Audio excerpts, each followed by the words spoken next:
ఈరోజు రాప్తాడు మాజీ శాసనసభ్యులు ప్రకాష్ రెడ్డి నా తమ్ముడు. ఎందుకంటే నన్ను ప్రెస్ మీట్లో అరే ఒరే అని మాట్లాడినాడు కాబట్టి నేను కూడా అరే ప్రకాష్ రెడ్డి అని అనగలను. కానీ తెలుగుదేశం పార్టీ సంస్కారం అడ్డొస్తుంది కాబట్టి నేను మాట్లాడలేకపోతున్నాను రా ప్రకాష్ రెడ్డి. నేను ప్రకాష్ రెడ్డి గారు అనే మాట్లాడతా. కొన్ని ఆరోపణలు చేయడం జరిగింది. ఎలాంటి ఆరోపణలు అంటే అసలు నమ్మడానికి వాస్తవానికి దగ్గరగా లేనటువంటి అవాస్తవాల్ని ఇతరుల మీద మాట్లాడితే బురద జల్లేస్తే వాళ్ళే కడుక్కుంటారనే ఒక దురుద్దేశంతో మాట్లాడిన ప్రతి మాటలో ఒక భూస్వామి పెత్తందారి అహంకారపు ఛాయలు కనిపిస్తూ మాట్లాడినటువంటి ప్రతి మాటకి నేను సమాధానం చెప్తా ఉన్నా, సవాల్ విసురుతా ఉన్నా.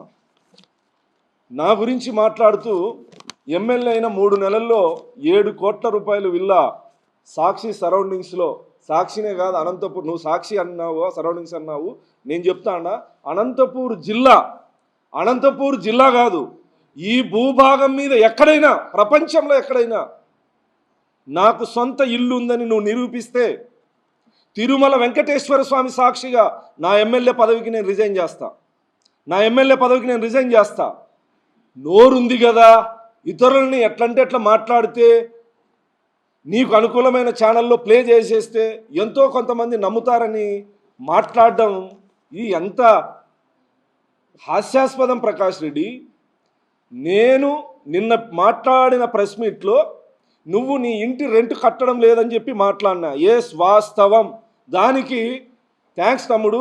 నేను ఇల్లు రెంట్ కట్టలేని పరిస్థితుల్లో ఉన్నాను అని చెప్తా ఉన్నావు. నువ్వు ఇల్లు రెంట్ కట్టలేని పరిస్థితుల్లో లేవు. హైదరాబాదులో కోట్ల రూపాయల విల్లాలో నీ అన్న ప్రకాష్ రెడ్డి ఉన్నాడు. 19కి ముందు నీ పరిస్థితి ఏంది? కేవలం వైసీపీ కార్యకర్తలు, నాయకుల యొక్క సానుభూతి కోసం ఇల్లు అమ్ముకొని ఎన్నికల్లో పోటీ చేస్తానని చెప్పి మొత్తం వైఎస్ఆర్ కాంగ్రెస్ పార్టీ రాప్తాడు నియోజకవర్గంలో ఉన్న వాళ్ళందరి దగ్గర డబ్బులు తీసుకొని అందరినీ మోసం చేసినటువంటి చరిత్ర నీది. ఈరోజు నీ ఆస్తులు ఇప్పుడు జస్ట్ నీ ప్రెస్ మీట్కి నా ప్రెస్ మీట్కి అర్ధగంటలో రాప్తాడు వైసీపీ నాయకులు నాకు ఫోన్ చేసి మెసేజ్లు పెట్టిన ఆస్తులు కొన్ని మాత్రమే చెప్తా అన్నా. ఇప్పుడు మిగతావి నేను రెండు సవాలు విసురుతా అన్నా. నీకు గురువారం వరకు టైం ఇస్తా ఉన్నా. ఎందుకంటే రేపు ఆదివారం నీకు రిజిస్టర్ ఆఫీసులు పనిచేయాలి. నా పేరు మీద కానీ, నా భార్య పేరు మీద కానీ, మా అమ్మ నాన్న పేరు మీద కానీ, నా కొడుకుల పేరు మీద కానీ, నా బంధువుల పేర్ల మీద కానీ, నా దగ్గర ఉన్న హితులు, సన్నిహితులు, మిత్రులు, అనుచరులు, నా పార్టీ, నా కార్యకర్తల పేర్ల మీద కానీ నాకు బినామీ ఆస్తి కానీ, నా ఆస్తి కానీ, 1 రూపాయి ఆస్తిని నువ్వు నిరూపించగలిగితే తిరుమల వెంకటేశ్వర స్వామి పాదాల సాక్షిగా నేను రాజీనామా పత్రం ఎమ్మెల్యే పదవికి, బోర్డు మెంబర్కి, తెలుగుదేశం పార్టీకి కూడా రిజైన్ చేయడానికి నేను సిద్ధంగా ఉన్నా. గురువారం లోపు కొడక్క నువ్వు నిరూపించకపోతే నీ ఇంటి దగ్గరికి డెడ్ లైన్. నువ్వేదైతే మాట్లాడినావో అనంతపూర్లో నాకు 7 కోట్ల విల్లా, బెంగళూరులో ఆస్తులు, అదేవిధంగా మడకసిరలో ఉన్నటువంటి నా పార్టీ స్థలము నాదని మాట్లాడినావు కదా, ఇవన్నీ నువ్వు నిరూపించకపోతే కొడక్క చెప్పు తీసుకొని కొడతానా. కొడక్క ఏమనుకుంటావు? నోరుంది కదా అని అబద్ధాలు, అవాస్తవాలు, అసత్యాలు మాట్లాడితే భరిస్తూ వస్తామనుకుంటున్నావా? నువ్వు రెడ్డి పొగరు చూపిస్తే కొడక నేను మాదిగ పొగరు చూపిస్తా ఏమనుకుంటున్నావు? తప్పుడు కూతలు, అబద్ధాలు, అసత్యాలు నోరా ప్రకాష్ రెడ్డి? నోరా? మనిషివా నువ్వు? అసలు ఇన్ని అవాస్తవాలా, ఇన్ని తప్పుడు కూతలా, ఇన్ని అబద్ధాలా? ఇల్లు లేదని చెప్పి నంగనాచి కబుర్లు మాట్లాడుతూ ఉన్నావు. నీ ఇంటి పాపం కురవ సామాజిక వర్గానికి సంబంధించిన అతను పార్టీ మీద అభిమానంతో రెంట్కి ఇస్తే ఈ రోజు వరకు రెంట్ కట్టలే. నీకు ఇల్లు లేదని మళ్ళా నీ కార్యకర్తల దగ్గర సానుభూతి చూపించుకోవడానికి మాట్లాడుతున్నావు కదా. ఆదర్శనగర్ సొసైటీ కాలనీలో 1.5 కోట్ల రూపాయలు విలువ చేస్తుంది. ఒక్కొక్కరు మీ 3 అన్నదమ్ములు ఒక్కొక్కరు 1.5 ఎకరంలో 1.5 ఎకరాలో ఇల్లు కట్టుకోవాలని ప్లాన్ చేస్తూ ఉన్నారు. ఈరోజు మీ అన్న చంద్రశేఖర్ రెడ్డి హైదరాబాద్లో ఉన్న విల్లా ఎంత ఖరీదు చేస్తుంది? దాని ఈఎంఐలు ఎవరు కడతాండ్రు? దాని వెనక జరిగిన పంచాయతీ ఏంది? హార్మోన్ సిటీలో పోయి కూర్చొని మాట్లాడదామా ప్రకాష్ రెడ్డి? తర్వాత ఆలమూరు దగ్గర 30 ఎకరాలు. ఎక్కడి నుంచి వచ్చినాయి ఇవన్నీ? నువ్వు నేను ఏవైతే ఇప్పుడు ఇవన్నీ నేను చెప్తా అనేది కూడా మీ కార్యకర్తలు, మీ నాయకులు ఈ అర్ధగంటలో నాకు చెప్పినవి. నేను ఏదైతే మాట్లాడినానో అది రికార్డెడ్గా నిరూపించడానికి సిద్ధం. నువ్వు నా మీద చేసిన ఆరోపణలు. ఇంకొకటి మాట్లాడినాడు, చెప్పుల షాపులో పనిచేస్తామని. ఏ చెప్పుల షాపులో నేను పనిచేసినానో నువ్వు నిరూపించాలా. 2008లో సందేశ్ ఫుట్వేర్ అని నా కొడుకు పేరు మీద సంగమేశ్ సర్కిల్లో అప్పుడు ప్రముఖ నటుడు నరేష్ గారితో షాప్ ఓపెన్ చేయించా. ఏం తప్ప? నేరమా? నా తమ్ముడికి షాప్ పెట్టించా. ఏం తప్ప? ఆ రోజుల్లో చెప్పుల షాప్లో పనిచేసినావని చెప్పి ఎంత అహంకారపూరితంగా మాట్లాడుతా ఉన్నావు. చెప్పులు కుట్టడం నా కుల ఆత్మగౌరవం. నా ఆత్మగౌరవానికి నిదర్శనంగానే నేను ఆ రోజు చెప్పుల షాప్ పెట్టించిన. నువ్వు దాన్ని ఒక చిన్న చూపుతో చెప్పుల షాపులో పనిచేయాల్సినటువంటి దౌర్భాగ్య పరిస్థితుల్లో నేను ఏ రోజు లేను. నీలాగా అబద్ధాలు, అసత్యాలు నేను చెప్పను. మీ తండ్రి, అన్నదమ్ములు, కుట్రలు, కుతంత్రాలు, ఫ్యాక్షన్లు, బెదిరింపులు, దౌర్జన్యాలతో నీ రాజకీయం. నేను సామాజిక ఉద్యమాల్లో నుంచి వచ్చా. నాకు ఎటువంటి బ్యాక్గ్రౌండ్ లేకుండా వచ్చా. లోకేష్ గారికి బినామీ అని మాట్లాడతావా? మీ నాయకుల్లాగా అక్రమ సంపాదన, అక్రమార్జన చేసే నీచ సంస్కృతి నారా లోకేష్ గారికి, నారా కుటుంబానికి లేదు. ప్రతి సంవత్సరం వాళ్ళకున్నటువంటి లీగల్గా ఆస్తులన్నిటినీ బహిర్గతం చేసే ఏకైక నిజాయితీ కలిగినటువంటి కుటుంబం నారా వారి కుటుంబం. నేను ఆయనకు బినామీని అని మాట్లాడతావా? బినామీని కాబట్టి 4 పదవులు 3 పదవులు అని మాట్లాడతావా? తెలుగుదేశం పార్టీలో నేను కష్టపడి పనిచేసిన మీ నాయకుడు మీ గవర్నమెంట్లో దుర్మార్గమైన చర్యలకి ఎదురొడ్డి పోరాటం చేసిన. నా పోరాటానికి ప్రతిఫలం నా పదవులు, అంతేగాని భిక్ష కాదు. ప్రకాష్ రెడ్డి, నీలాగా లాబింగ్ చేసుకొని ఇతరుల్ని మోసం చేసి నేను రాజకీయాల్లోకి రాలే. నువ్వు రాజకీయాల్లోకి రాకముందే నేను సామాజిక ఉద్యమ కార్యకర్తని, నాయకుణ్ణి. నోరుంది కదా అని అడ్డదిడ్డంగా మాట్లాడుతున్నావు. 1000 కోట్లు 100 కోట్లు నువ్వు ఈరోజు అక్రమాస్తులు కలిగి ఉన్నావు. కానీ కార్ల ఈఎంఐలు కట్టావు, బెదిరిస్తావు. వాళ్ళు వస్తే పాపం ఈఎంఐలు అట్లని చెప్పి నువ్వేమైనా పేదోడువా? నువ్వు ఇంటి బాడి కట్టలేని పరిస్థితుల్లో ఉన్నావా?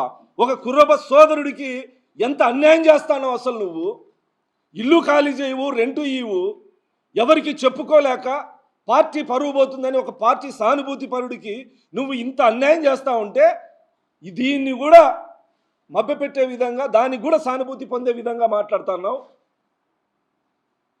నీలాంటి నయవంచకుడు మాట్లాడితే మౌనంగా పోతారులే, బురద వేసేస్తే మౌనంగా పోతారులే అనుకోవద్దు. ప్రకాష్ రెడ్డి, నువ్వు 1 మాట్లాడితే 100 మాట్లాడగలం. నీకు గురువారం సాయంకాలం వరకు 5 గంటల వరకు నీకు టైం ఇస్తా ఉన్నా. నా మీద చేసిన ఆరోపణలు నువ్వు నిరూపించాలి. నిరూపించకపోతే ఆ రోజు జరిగే పరిణామాలకు ఖచ్చితంగా నేను చెప్తా ఉన్నా. మీడియా సమక్షంలో, మీడియా వేదికగా చెప్తా ఉన్నా. గురువారం లోపు, సోమవారం నుంచి బుధవారం వరకు రిజిస్టర్ ఆఫీసులు అన్నీ పనిచేస్తాయి. నువ్వు బెంగళూరులో నా ఆస్తులని మాట్లాడుతూ ఉన్నావు, అనంతపూర్లో 7 కోట్ల విల్లా అని ఈ ఇల్లు, నేనున్నటువంటి ఇల్లు, మీ నియోజకవర్గం చంద్రశేఖర్ రెడ్డి అనే చెన్నై కొత్తపల్లి హనుమంతరెడ్డి అనే వ్యక్తిది ఇల్లు, ఇది నాదని మాట్లాడుతూ ఉన్నావు. కనీస సమాచారం వద్దా? ఎవరు చెప్తాడు నీకు? లేదంటే బురద వేసేస్తే సరిపోతుంది అనుకుంటాడా? హనుమంతరెడ్డిది ఇల్లు, కొడుకులు వచ్చి సుధీర్ రెడ్డి, మహేష్ రెడ్డి. నేను నీలాగా రెంట్ ఎగ్గొట్టి ఉండడంలే. అడుగు, వాళ్ళ నెంబర్ కూడా నీకు వాట్సాప్లో పంపిస్తా. రెంట్ ఎట్లా పే చేస్తానో నేను దాని గురించి మాట్లాడినా.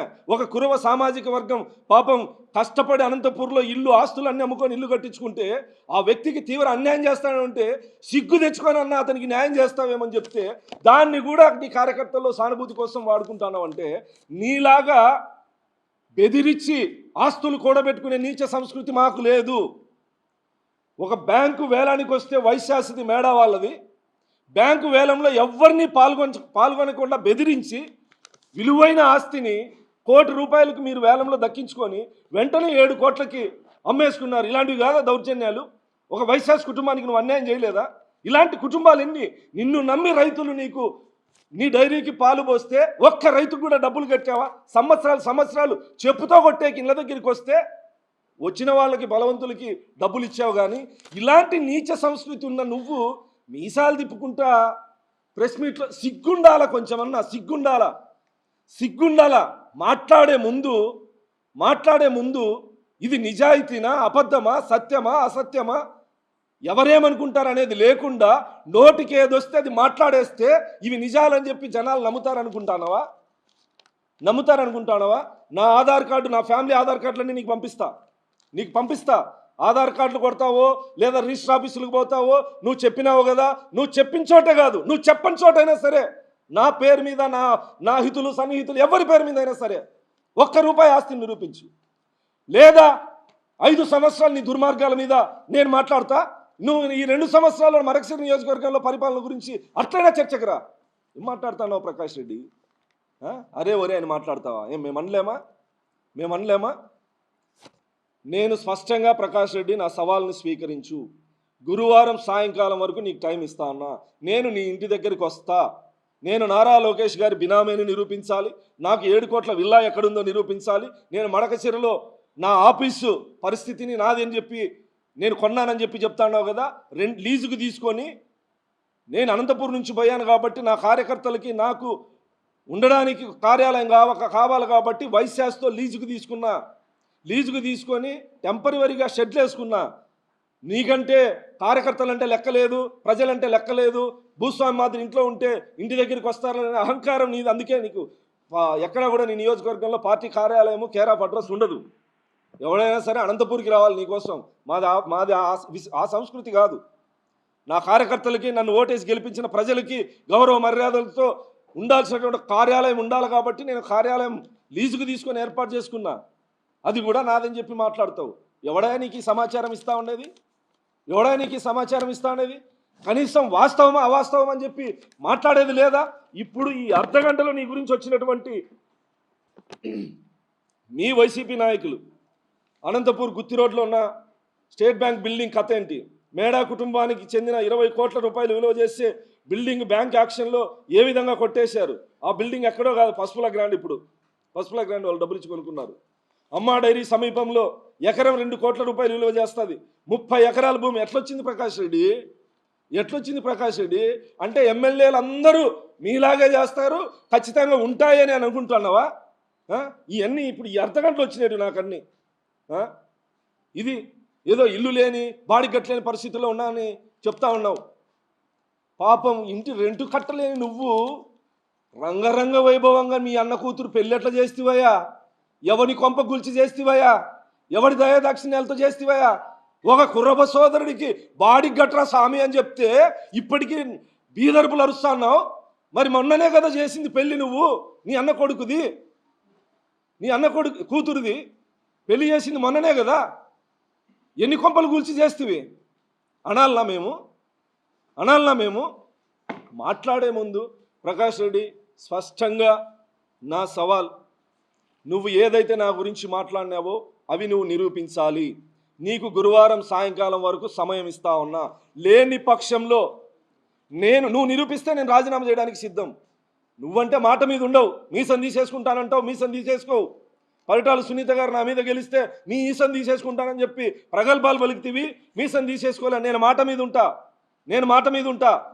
నువ్వు నిరూపించు, నేను రిజైన్ చేస్తా. తిరుమల వెంకటేశ్వర స్వామి పాదాల సాక్షిగా ప్రమాణం చేస్తా ఉన్నా. నేను రాజీనామా చేయడానికి సిద్ధంగా ఉన్నా. నువ్వు నిరూపించాలి. లేకపోతే ఏం చేస్తావు ప్రకాష్ రెడ్డి? నీ పార్టీకి రిజైన్ చేస్తావా లేదా ఒక చెప్పు దెబ్బ తింటావా? తప్పుడు కూతలు కూసి నన్ను సమాజంలో హేళనగా మాట్లాడినందుకు శిక్ష అనేది ఉండాలి కదా. నేను రిజైన్ చేయడానికి సిద్ధం నా ఎమ్మెల్యే పదవికి. నువ్వేం చేస్తావు? నీ పార్టీకి రాజీనామా చేస్తావా? మీసం తీసేసుకునే విధంగా పారిపోతానంటే కుదరదు. నువ్వు మాట్లాడే ప్రతి అవాస్తవానికి మౌనంగా ఉండే రకం కాదు. నువ్వు ఏ భాషలో మాట్లాడతావో నేను అదే భాషలో మాట్లాడతా. నీది రాయలసీమే, నాది రాయలసీమే. నీది అనంతపూరే, నాది అనంతపూరే. ఒకవేళ నువ్వు ఫ్యాక్షన్ నుంచి వచ్చిండొచ్చు, నేను పోరాటాల నుంచి వచ్చిన. నీలాంటి ఉడత ఊపుల్ని 20 సంవత్సరాల్లో ఎంతో మందిని చూసిన ప్రకాష్ రెడ్డి.